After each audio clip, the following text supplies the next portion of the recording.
All right, everybody, welcome back to another personal development lesson. I am your host, as always, Joel Dunn. Ta-da! Says it right there on the screen. This is the Help Made Millionaire podcast, which is interesting because I never really talk about that. The fact that I post all of these on YouTube and Spotify for everybody to join in. So guys, today we have an awesome training. As you can see from the title, Crabs in a Bucket. So can you kind of guess what we're going to be talking about today? We are going to be talking about surrounding yourself with high performers. And here's a great quote. It says, "Show me your circle and I'll show you your ceiling." Because who you are around will either stretch your potential or shrink it. So think about that, guys. The people in your life right now, are they challenging you or are they comfortable with you? Are they pushing you out of the bucket or are they a crab and drawing you back in? So for those of you that aren't familiar with the analogy of crabs in a bucket, if you put one crab in a bucket, he can normally climb his way out. But the moment you add another and another, soon they will start pulling each other back in and not climbing out of the bucket. They don't all climb out of the bucket together. They actually work to keep all the crabs in the bucket for you. So you have to ask yourself, are you surrounded with crabs in a bucket? So as a lot of you know from my postings and the things you saw, I just got back from an amazing event in Tahoe. And it's one of those things where when you get yourself around high-performing individuals, you can do things further than you thought you could before. Because when you have the audacity to step into bigger rooms that scare you, rooms that force you to grow, you have no other choice. You can't hide. And so the group that I was with, the topic of this get together was, what is your impossible? So I want you guys to write that down and hold on to that because I'm going to be doing a training on that one later. But ask yourself and start thinking about it. What is your impossible? But today we're going to talk about getting around the right people, getting around the high performers, the people that are at the next level. And why do we do that? Because proximity is power. You, as a leader, you should never try and grow in isolation because it can't happen as well as if you grow in proximity. Because who you are close to matters more than what you're chasing. Because let's face it, sometimes you get knocked down. And if you're in isolation, you have nobody there to lift you up. But when you're in a circle of people that have the same goals, the same dreams, they're going in the same direction, and everybody is positive, even if you're having a bad day, those people that are in close proximity to you will pull you up as opposed to letting you stay down. So when I started getting around people that, are producing 10x, 100x the results that I have, something shifted because their mindset, their habits, the way that they speak rubbed off on me. Their energy became the new norm that I sought out. It's one of those things that when you get around it, when you stretch your mind, when you get around bigger people, it's harder to go back to where you were before. Because that kind of energy, that frequency has been inputted into you. And when you don't have it, you start looking for it because you know that it's pushing you further than you could go on your own. And Jim Rhodes said it best. He said, you are the average of the 5 people you spend the most time with. I mean, raise your hand if you've ever heard that at a training, on a live. Yeah, I'm sure everybody is raising their hands. If you are the smartest, wealthiest, most successful person in your circle, in the room that you're in, you are in the wrong room for you. Now, that's not to say you shouldn't be in that room. The reason why you should be in that room is because you're pouring out and investing into others. You're taking what you've learned from the proximity of the high performers, the people that are further down the road than you, into the people in that room that are not at your level. But to grow, you need to get in better rooms and better environment. Why?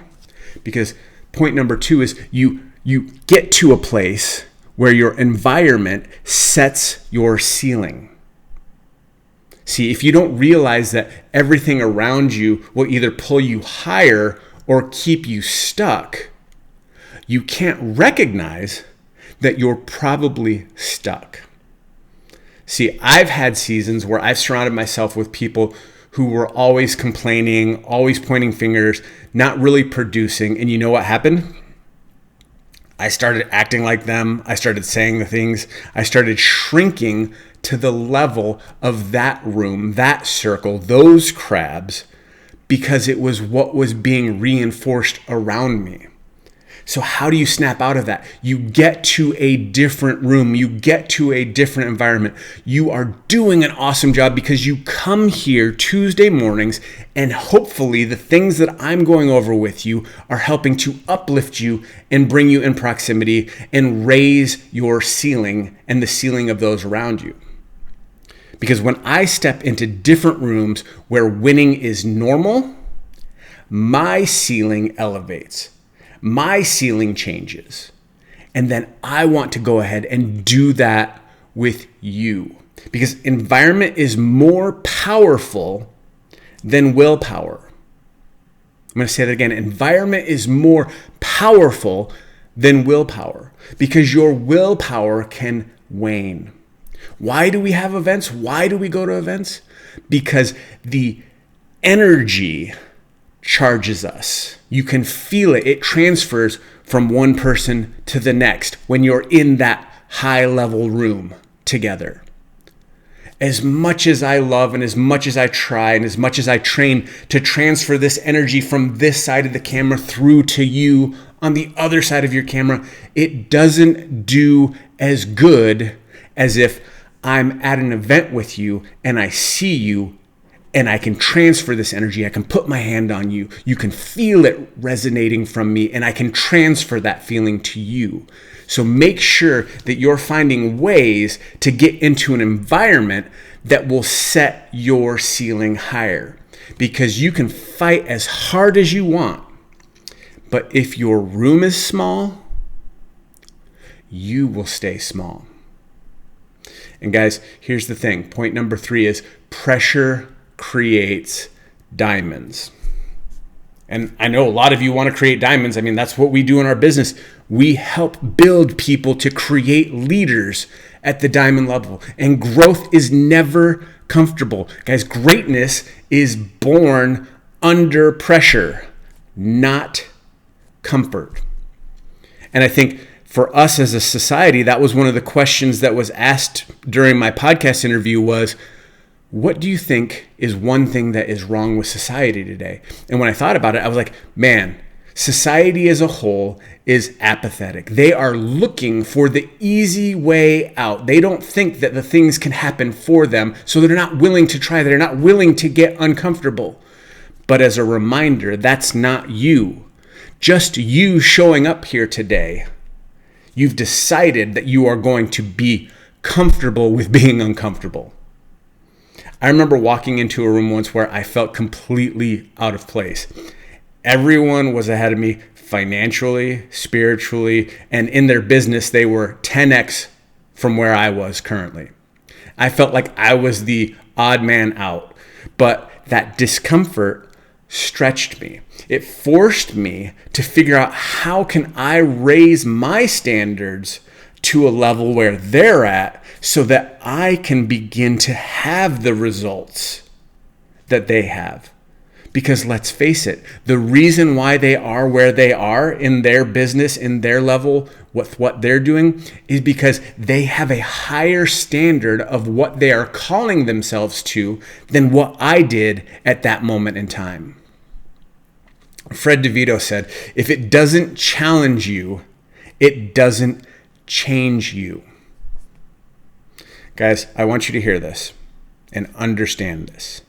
Discomfort is freedom. Comfort is a cage. Because the rooms that intimidate you are the rooms that transform you. So if you are afraid to get in the circle, if you are afraid to get around the people, good. Go for it. Take that step in, because you can only leave changed. You can only leave with one more thing that you didn't have when you stepped in that room. And normally, 9 times out of 10, it's going to be something that stretched you further than where you currently are at in your business, spiritually, and in your life. Guys, number 4, you hear us say this one all the time: success leaves clues. Why? Because high performers don't just inspire you with results, they teach you by example. That is why I love network marketing and the network marketing business model, is because of the fact that our goal is to help somebody get to the next level. Why? Well, 2 things. Because it's great for them, but also the law of reciprocity says if I help you become successful, it helps me become more successful. And with our business model, we can't have more success unless we have more people and we help more people get the success that they want. When I started watching people that I thought as mentors, when, I got from watching John Maxwell to being in close proximity of John Maxwell, when it was watching Ed Mylett to sitting and having a conversation with Ed Mylett, it wasn't the success that changed me. It was their systems. That's one of the things that I've learned from Eric Rock too, is they make decisions, and how they treat people and how they steward their time is all based around systems to create more for others. So have you thought about that? Have you created a system for creating more for others? See, Tony Robbins says success leaves clues. People who produce outstanding results do specific things to create those results. So look for the breadcrumbs. Guys, don't just admire somebody's fruit. Don't look at their chapter 15 and just look at that chapter. Study their roots. Go through the first 14 chapters. The first 2 chapters were probably ugly. I know when I got started, my first 2 chapters were absolutely horrible, and I would probably tell people to avoid reading them. But truly, I want people to read them because of the fact that that might be where some people are today. They have to see my chapter 1 and my chapter 2 so that they can have the belief in themselves to get to their chapter 15. So learn habits, model the systems, multiply the things that worked for them, because they more than likely can work for you. Point number 5, guys, and I love this one. Your future is in the rooms you enter. So my question is, what rooms are you getting in? Are you getting in rooms? Guys, every next level of your life will require you to walk into a room that you haven't entered yet. And I'll be real with you. I've invested in rooms that I didn't feel ready for. I mean, rooms that were scary. It was one of those things that I thought I couldn't afford to be in that room, but guess what? I couldn't afford to not be in that room, because those rooms changed my life. They changed my income, my influence, and actually my ability to impact people more. And guys, every room has a ticket price. Whether it's a financial commitment, a time commitment, you're making a choice to spend time with high income earners, or maybe one weekend where you're supposed to be with your family. But when you invest that time over here, you may be able to compound that into being able to spend weekdays with your family, not just the weekends. Because opportunities don't happen.